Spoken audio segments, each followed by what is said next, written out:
दोस्तों आज हम पढ़ने वाले हैं क्लास 8 का बहुत ही प्यारा चैप्टर जिसका नाम है क्या निराश हुआ जाए, जो कि हजारी प्रसाद द्विवेदी जी का एक निबंध है।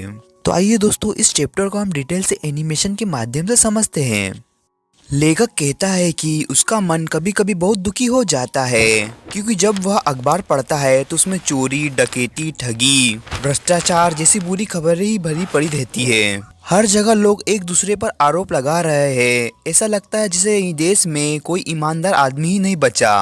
अब तो हर इंसान पर शक किया जाता है और जो लोग ऊंचे पद पर है उनमें लोग सब ज्यादा गलतियां ढूंढते हैं। एक बड़े आदमी ने लेखक से कहा था, आज के समय में वही व्यक्ति खुश रह सकता है जो कुछ भी नहीं करता, क्योंकि जो काम करेगा लोग उसमें गलती ढूंढने लगेंगे, उसके अच्छे काम भूल जाएंगे और छोटी छोटी गलतियां को बड़ा बना देंगे।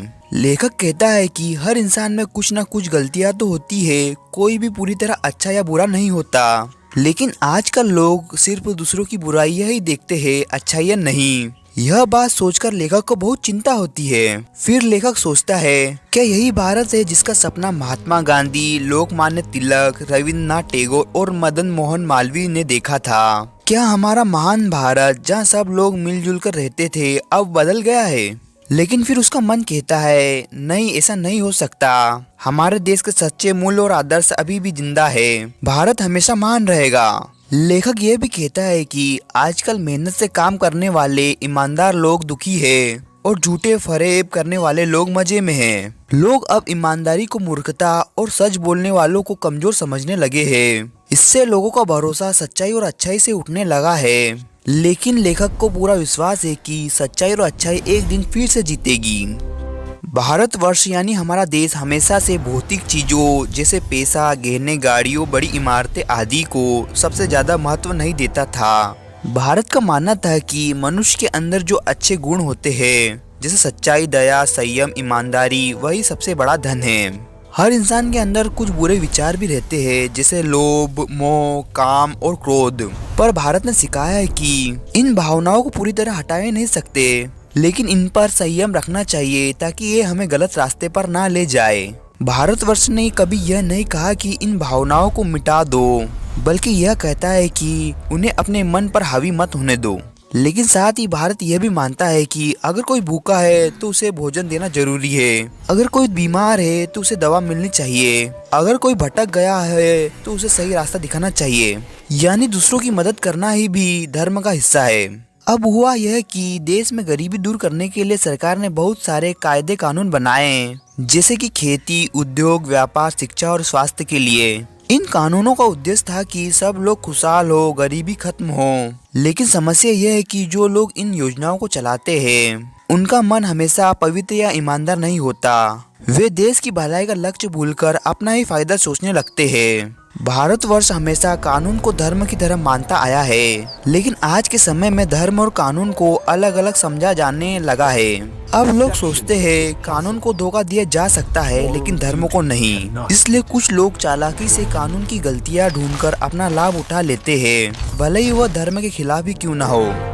लेखक कहता है कि भले ही समाज में कुछ ऊंचे लोगों में बुराइयां या भ्रष्टाचार दिखता हो, लेकिन भारत के लोगों के दिल में धर्म, सच्चाई और ईमानदारी के मूल्य आज भी जिंदा है। ये गुण दब तो गए हैं पर खत्म नहीं हुए हैं। आज भी भारत का आम इंसान दूसरों से प्रेम करता है, महिलाओं का सम्मान करता है, झूठ और चोरी को बुरा मानता है और किसी को दुख देना पाप समझता है। जब अखबारों में भ्रष्टाचार के खिलाफ गुस्सा दिखाया जाता है तो यह साबित करता है कि लोग आप भी बुराई को बुरा और अच्छाई को अच्छा समझते हैं। लेखक कहता है कि किसी की गलती बताना बुरा नहीं है, लेकिन किसी की बुराई में मजे लेना गलत बात है। और अगर हम सिर्फ बुराइयां दिखाएंगे और अच्छाइयां ना दिखाएं तो यह भी बड़ी गलती है।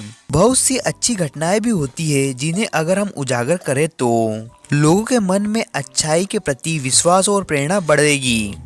लेखक बताता है कि एक बार वह रेलवे स्टेशन पर टिकट ले रहा था। गलती से उसने टिकट बाबू को 10 रुपए की जगह 100 रुपए का नोट दे दिया। वह जल्दी में ट्रेन में आकर बैठ गया। थोड़ी देर बाद टिकट बाबू वहां आए और बहुत ईमानदारी से 90 रुपए लौटाकर बोले, आपसे गलती हो गई थी, आपने भी नहीं देखा और मैंने भी नहीं देखा। उसके चेहरे पर सच्चाई और संतोष की चमक थी। यह देखकर लेखक बहुत प्रभावित हुआ और सोचने लगा, कैसे कह दूं कि दुनिया में ईमानदारी खत्म हो गई है। ऐसी एक सच्चाई की घटना बहुत सी बुराइयों से ज्यादा ताकतवर है। फिर लेखक दूसरी घटना बताता है। एक बार वह अपनी पत्नी और 3 बच्चों के साथ बस में यात्रा कर रहा था। बस में खराबी थी, वह रुक रुक कर चल रही थी। गंतव्य से लगभग 8 किलोमीटर पहले ही वह बस एक सुनसान जगह पर पूरी तरह रुक गई। रात के 10 बजे थे, अंधेरा था, चारों तरफ सन्नाटा। यात्री डर गए। कंडक्टर बस से उतरकर साइकिल लेकर चला गया, जिससे लोगों को शक हुआ कि कहीं यह डकैती या धोखा तो नहीं है। लेखक का परिवार बहुत डर गया। बच्चे प्यास से रोने लगे और उस सुनसान जगह पर पानी भी नहीं मिल रहा था। जब बस सुनसान जगह पर रुक गई तो कुछ नौजवान बहुत गुस्सा हो गए और उन्होंने ड्राइवर को पकड़कर मारने की कोशिश की। ड्राइवर बहुत डर गया, उसके चेहरे पर डर साफ दिख रहा था। वह बेचारे की तरह लेखक से मदद मांगने लगा और बोला, हम बस को ठीक करने की कोशिश कर रहे हैं, कृपया मुझे बचाइए, ये लोग मुझे मार देंगे। लेखक भी डर रहा था, लेकिन उसने ड्राइवर की दयनीय हालत देखकर उसे बचाने की कोशिश की। उसने यात्रियों को समझाया कि किसी को मारना सही नहीं है, हमें पहले सच्चाई जाननी चाहिए। लेकिन यात्री बहुत घबरा गए थे। वे लेखक की बात नहीं मानने और बोले, इस ड्राइवर पर भरोसा मत करो, यह हमें धोखा दे रहा है। इसने कंडक्टर को डाकुओं के पास भेज दिया होगा। कुछ देर बाद कंडक्टर नई बस ले आया और सबको उसमें बैठने के लिए कहा। उसने बच्चों के लिए पानी और थोड़ा दूध भी लाया। इससे यात्रियों का डर खत्म हुआ। उन्होंने ड्राइवर से माफी मांगी और सुरक्षित रूप से बस अड्डे पहुंच गए। इस घटना ने लेखक को विश्वास दिलाया कि भले ही दुनिया में बुराई हो, ईमानदारी, दया और मानवता आज भी जीवित है। लेखक मानते हैं कि उन्होंने जीवन में धोखा भी देखा और ठगा भी गया, लेकिन ऐसे अवसर बहुत कम होते हैं। ज्यादातर समय लोग मदद करते हैं, निराश मन को हिम्मत देते हैं और अच्छाई दिखाते हैं। रविन्द्रनाथ ठाकुर ने भी अपने गीत में भगवान से यही प्रार्थना की, हमें धोखा मिलने पर भी विश्वास और आशा ना खोना पड़े। लेखक कहता है कि इंसानों की बनाई गई विधियां कभी कभी गलत परिणाम देती है, इसलिए उन्हें सुधारना जरूरी है। लेकिन आशा की ज्योत अभी भी नहीं बुझी है और महान भारतवर्ष पाने की संभावना अभी भी जीवित है, इसलिए निराश होने की कोई जरूरत नहीं है। दोस्तों, वीडियो अच्छा लगे तो इस वीडियो को लाइक कीजिए और चैनल को सब्सक्राइब कीजिए। Thank you for watching.